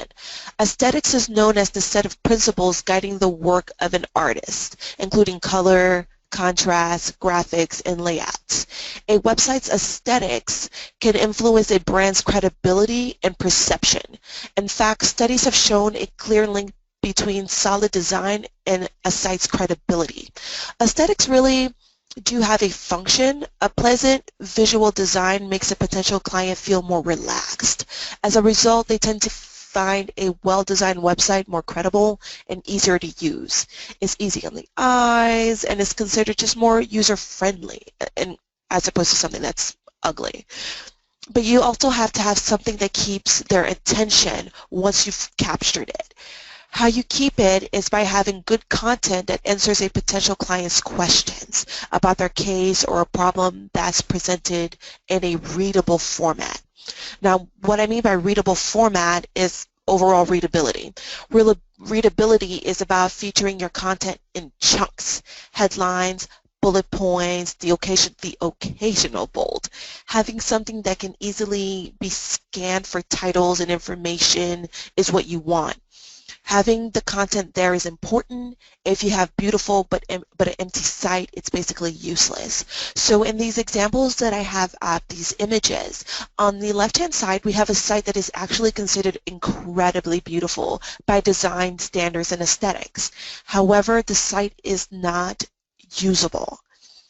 It is the person is taking up the entire real estate and they're not allowing for enough white space, and that is making it harder for the users to read because there's so much large chunky text. You have no sense of hierarchy. You have no idea what's more important. You have no idea where your eye should rest first. You have no idea which way to go. And so this site, although it is actually beautiful, it is not usable, therefore it is not communicating, and it is useless.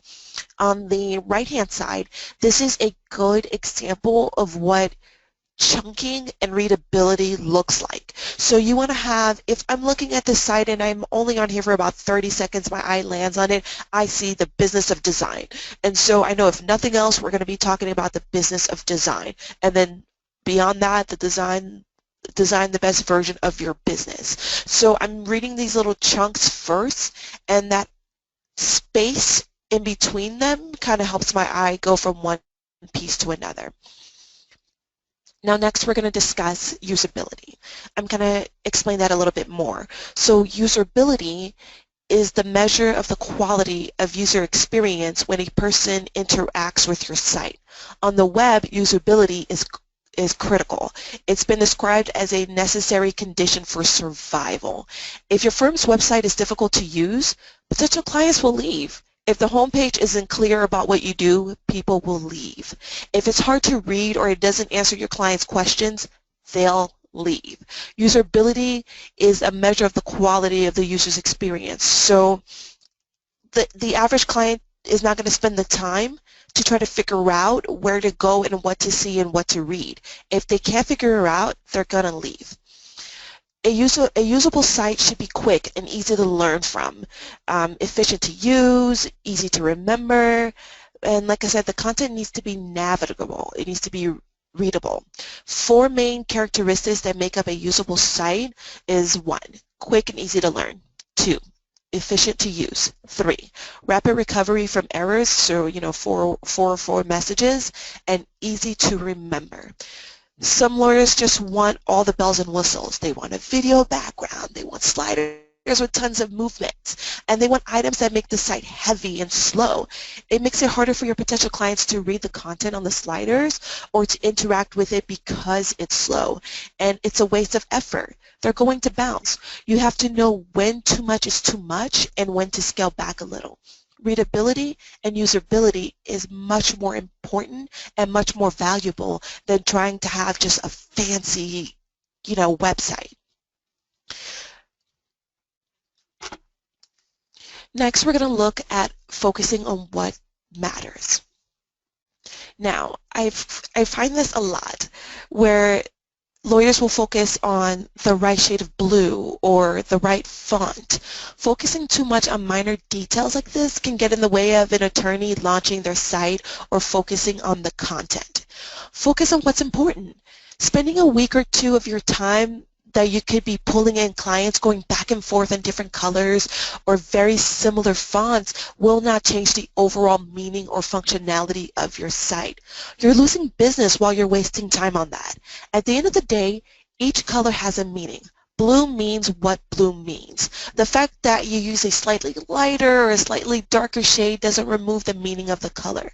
The important thing is to get your site out there, promote your firm, and get business. Everything else is secondary. Some people argue that imagery is part of aesthetics, and that is in some ways correct. But if you're using stock imagery, you're worried about the difference between an image of a downtown LA or a Los Angeles freeway or a professional photo of your office location, they'll each have the exact same impact as long as they are a high quality image. The difference between the subject matter will not change the impact on your clients. If you spend several weeks going back and forth on these 3 images, it won't have an impact on what your client thinks.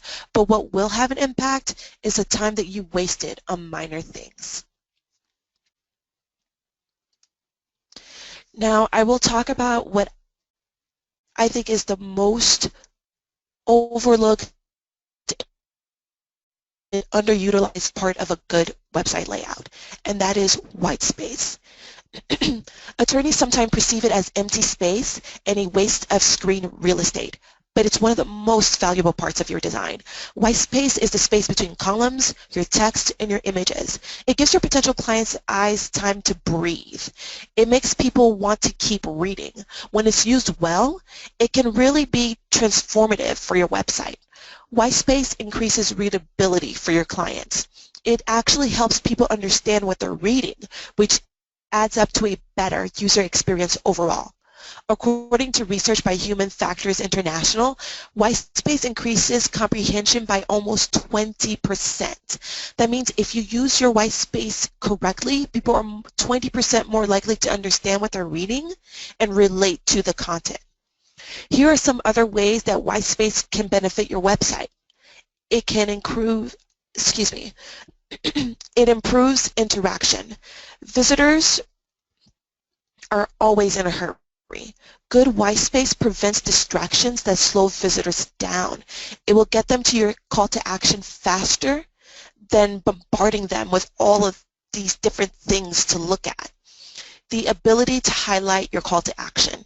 Now, a lot of attorneys think making something bigger or a button or an image, adding a lot of them, will draw people to it. But surrounding the item with a white space can be just as, if not more effective than adding a lot of it or making it bigger or bolder. It makes your site tidy, and tidy is impressive. Basically, white space is essential because it indicates fineness and ingenuity. It's not bare or minimal when you use it correctly. It adds elegance and superiority to your site. Here's an analogy about tidiness. For example, if you're at a crowded restaurant and you're trying to have a conversation with someone that is across from you, if there is a lot of noise around you or behind you, it makes you unable to speak. It makes you forget the thought you're trying to have. So when it comes to design, the noise, that visual noise, has the same effect. If there's a lot of colors, there's a lot of bold, there's a lot of elements, a lot of imagery, it becomes noise, and it distracts your clients from being able to focus on what matters, what's important, and your call to action. Now we're going to discuss less is more, and this is called the Hicks Law. Hicks Law basically says that the more choices we have, the longer it takes to make a decision. The fewer choices we have, the quicker our decision will be. Hicks Law can be applied to fine-tune the user experience. We can apply it to links, buttons, content, pages, navigation, images, and so much more. Building a great user experience can be achieved by slimming down our websites, reducing user confusion, and increasing conversion rates of your call to action elements. One way to achieve that is through progressive disclosure. By holding back some of the options until they are completely necessary, you help your users maintain focus on the primary set of choices while reducing clutter and confusion. Also, think about white space again. If you make use of white space in your design, you can direct where your users look. And this way, you can reduce the options competing for their attention. You can have too much of a good thing, and you could easily confuse your user with too many choices.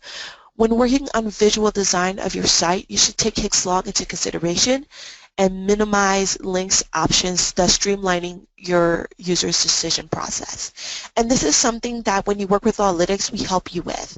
When you work with a designer, we build all of our layouts to make sure that they are optimal, that they have optimal amount of white space, and that they are aesthetically pleasing, and that they will be the best and strongest choice for you and your potential clients. Now, another thing that I wanted to touch upon is your law firm's web links. Having poor link titles is a major accessibility requirement for websites. Most websites use overly general links like click here, which says nothing about what is about to be found when you do.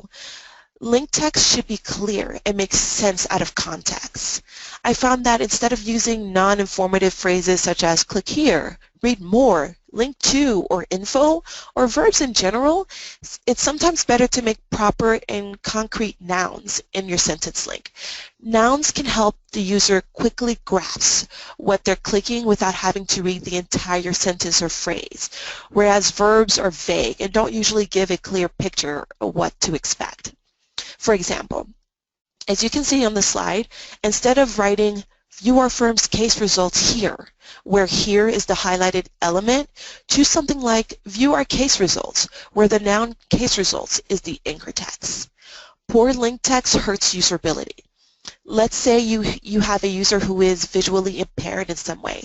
Maybe they use a screen reader. If so, they would have a hard time understanding vague links without having the whole page read to them word for word. In the end, the wording on the link does make a difference to the user. It's important that we make our links visually distinct from the body text and specific to the page or the document that they link to. Now I'm going to touch upon your law firm's brand. Your brand is your promise to your customer. One thing I often see is that attorneys want lots of content in their logo. However, attorneys don't realize that your logo shouldn't be a sentence or a paragraph or even a phrase, but a simple visual representation. It should be easy to recognize. The goal here is to reduce the amount of content you have in your logo. More text does not scale. It's too hard to read. Think about it this way. If your current logo has a lot of text in it, ask yourself, could this be read on a pin? Could you read this quickly while you're passing a sign on a freeway? A good logo has to stand on its own without a tagline. A tagline is something that you can highlight in other parts of your site, but it doesn't necessarily have to be attached to your logo. There are times when a tagline should be attached to your logo, but your logo has to stand on its own. It's got to represent your company even when it scales. You have to look at the future and create something that's sustainable, something that will work if you add more partners, if you were to grow your firm. Branding needs to be consistent across all medias. That's because consistent branding puts your potential clients at ease. Your brand helps set you apart from all of your many competitors. Another thing I often see attorneys who love another attorney's website and they want theirs to look just like it. Don't try to be another law firm. There's no reason to. You're unique. If your website looks just like another firm on the web, those potential clients are going to have to use other factors to decide what they'll choose. Has another firm been around longer than you? Are they better established? Do they have better reviews? If you haven't built a strong web presence yet, mimicking something that you like too closely can be a real deterrent to your business. Here's something else to think about, your domain name. A strong brand generates referrals.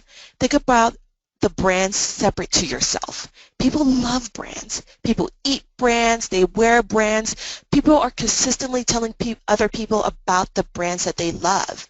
That said, you can't tell someone about a brand that you can't remember. So if your last name is hard to spell or pronounce, then it's probably not the best brand and URL name. Having something that's easily recognizable is better. Shorter is better. Now I'm going to talk about different things to take into consideration when you're defining your brand's name. So now some things that you want to think about in kind of coming to that decision are these few questions. What is your firm's mission? What is your purpose? What do you do? What is your drive? What is the benefit for a potential client if they were to choose your firm over others? What do clients think about your firm, or what should they think about your firm? What qualities do potential clients associate with your firm? And as far as those potential qualities, those are things that you can incorporate into your tagline and different terms that you can add into your website so they could get that visualization when they think about you and your brand. Now, one of the most important things when it comes to branding is choosing and creating a logo. In short, a good logo is simple. It's memorable, it is timeless, it is versatile, and it is appropriate. Something your potential clients will easily recognize. It features something unique without being overdone. Think about logos you know off the top of your head. The golden arch of McDonald's, the shape of the M, the yellow and the red color scheme. Coca-Cola has been timeless. It's featured roughly the same red and white logo since 1885. That is longevity. Your website will evolve with technology. That's one of the things that we help you with at LawLytics is to stay on top. But your branding should be here to stay. Longevity is key. A good logo doesn't just go on your website. It may be featured on your business cards, your letterhead, promotional items, pins, notebooks, cups, sponsoring banners, a booth at a convention, on flyers, social media, all kinds of things. So it has to be versatile. It has to be able to scale from very large, like a billboard, or very small, like a pen. You have to be able to write and visually represent it in lots of different ways. Does it work when it's stacked? Does it work when it's shaded? If it only works in one color, it's not going to be great. If it can't shrink or grow easily, then it's not going to work. It should be scalable at any size, both horizontal and vertical formats. Here are some other questions that you should ask yourself when thinking about developing a logo. Is it effective? Is it in one color? Is it the size of a postage stamp? Is it the size of a billboard? Can it be printed in reverse, light or dark backgrounds? If your logo can't hold its own in black and white, it may not be the right logo. And if you're coming with a pre-existing logo, LawLytics can help you design a brand new logo that can meet all of these standards and can be easily reproducible anywhere. Here's another thing for attorneys to consider. Attorneys often gravitate towards typical legal images, the courthouse pillars or the steps, the gavel, the scales of justice. But think about all the logos you already know about that have nothing to do with the product that they represent. Apple's a great example. A computer logo doesn't have to show computers, and Apple doesn't. It's an apple, but it's iconic and you know it anywhere. Car logos don't have to show cars. Mitsubishi is the three parallelograms. Subaru is the constellations. Dodge is a ram. None of those specifically say, oh, a car, but they are iconic and they represent the brand well and they are unique. Now moving on will be your tagline. The tagline doesn't necessarily have to be attached to your logo, but it is something that can help users associate certain adjectives towards your brand. Does your firm's tagline capture your brand? You might be able to recall the taglines of these very popular brands, like the M&Ms, it melts in your mouth and not in your hands, or Lay's, but you can't have just one, or Dunkin' Donuts, America runs on Dunkin'. Interestingly enough, without the brand logo, the pink and the orange of the Dunkin' Donuts brand is recognizable. Like, you can't see it, but you know that when you see those colors and donuts, it's Dunkin' Donuts. Here's an example that always stuck with me. I grew up in South Florida, and in South Florida we have a personal injury firm whose tagline was after 911, call 411. And they used that to incorporate that into little jingles that they will play on different radio stations. And even to this day, whenever I hear the words 911, I for some reason think of 411 paint, and I immediately think of this law firm's phone number. It is short, it is catchy, it is memorable, and it is a very effective tagline. So now that we've talked about some of the basic design considerations, in February we'll dig deeper into the elements of design that can help a psychological effect on your potential clients and encourage them to engage with you. We'll discuss choosing the right kinds of typeface, what colors mean, and what they can say about your firm. The various shapes of logos and how they can affect the potential client's perception of your firm, as well as examples on how to make your content readable, using parent-child stacking of your content, and many more. With that, I'm going to turn the mic back over to Dan. Thank you, Sophia. Can you hear me okay? Yes, I can. Okay, great. Well, we're now 70 slides into this webinar and about 2 hours and 15 minutes in. We had planned for a 2-hour webinar, and we're just about to wrap up. If you're just getting started or trying to figure out how to reboot your DUI marketing and make it work again, the good news is that you don't need to remember all the details that we've gone over now or implement them all at one time. The important thing is to get started on the fundamentals. If you're wondering where to start, we can certainly help you with that. And if you're already well on your way, next month's DUI webinar in our Grow series will provide you with actionable items that are easy to implement and over time can add significantly and sustainably to your revenue flow in your practice. Before we go on to questions and answers, which I think that a lot of people are probably just ready to go at this point, given that we are 2 hours and 15 minutes in, but I do want to quickly mention that next week we're going to be doing a webinar on online reputation management, which is going to focus on reputation management external to your law firm's website, which is especially important these days to practicing DUI attorneys. We also have other practice areas that we'll be covering in this Start, Grow, and Dominate series. And so if you have other practice areas that you either currently have in your firm, such as criminal defense, personal injury, etc., or you're thinking about adding them, check out our schedule at lawlytics.com/webinars, and there's information on registering for those other webinars as well. I want to thank Sophia, Rachel, and Victoria for your presentations, and I want to thank all of you who've hung with us through this webinar for attending and for your attention. I hope this webinar helped, and I hope to see you again soon. And with that, let's go on to the next slide, and we will open it up to questions if there are any.